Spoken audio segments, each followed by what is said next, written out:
Well, speaking of the now, what are some things that we're looking at right now? We talked about the convergence of experience, like everything's the same, making everything easier to navigate.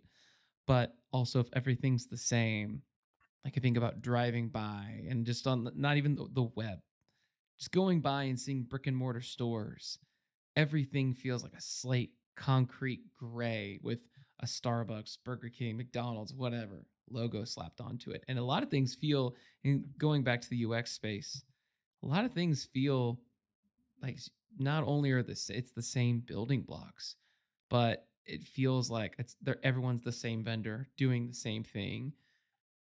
Let's talk about the present for a second and how you can also stand out in a space where you feel like, well, we have to look like this because people have come to expect it without reinventing the wheel. So let's talk about the present for a second here.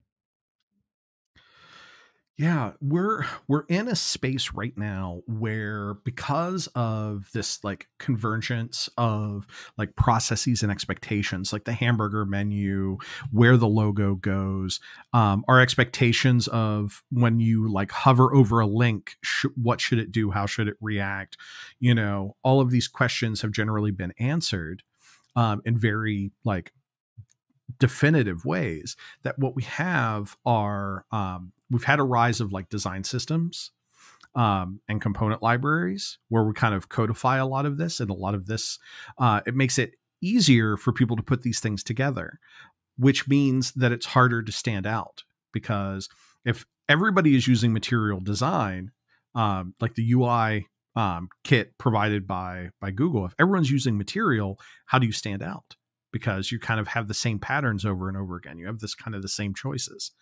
And we're in an era right now where in the Wild West in the past, it was like it's like we took an experience that was bad and we made it good. And now we're in an era where just about everything is good. And now we're trying to make it great. And any project that I've worked on, like getting it from bad to good is super easy. It's like, listen, like you've got all of these big problems, these red flags, really easy to take care of. It's the yellow flags and the green flags that you want to make greener that are tough. It's like that old axiom of like the last 20% of a project is going to take 80% of the time because you're like refining it. And that's what we're doing right now. We're seeing like refinements. Like how far can we push design systems and component libraries to like maximize the user experience and to maximize like business value? And how can we provide a user experience that is appropriate for whatever that particular like business or entity or client needs?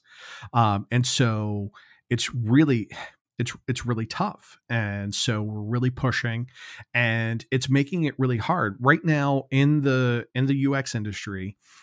We've seen a massive amount of layoffs, and the jobs that are like, there's still a lot of jobs, but almost all of the jobs are for senior level people because they're trying to like push that envelope harder. They're trying to get that last 20% perfected.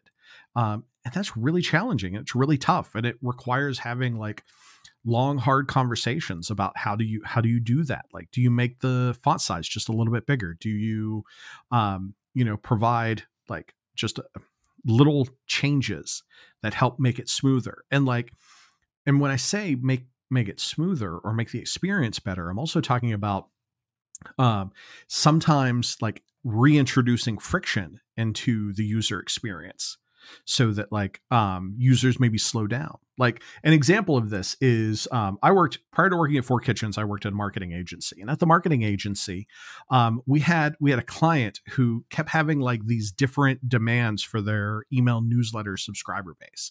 Like they're like, we want more subscribers, we want more subscribers, and we're like, we can get you thousands more subscribers by putting a pop-up on your website, and everyone fills it in, and they like sign up for your newsletter.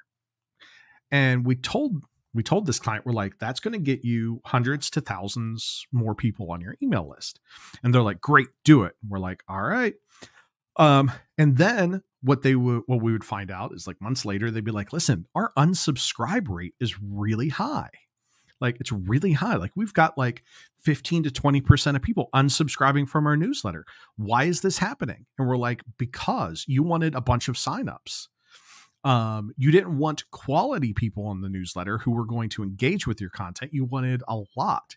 And so like we have to, there's some, it's always best if you can kind of predict these things, and that's something that comes with experience, but sometimes you just have to live through it. Sometimes you have to walk that decision maker through and say like, I can get you a lot more signups, but they're not going to be high quality.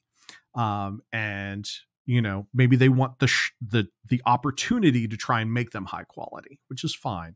But like there's always this yin and yang sometimes with user experience where like you want something and you get it and it turns out not to be the most effective thing.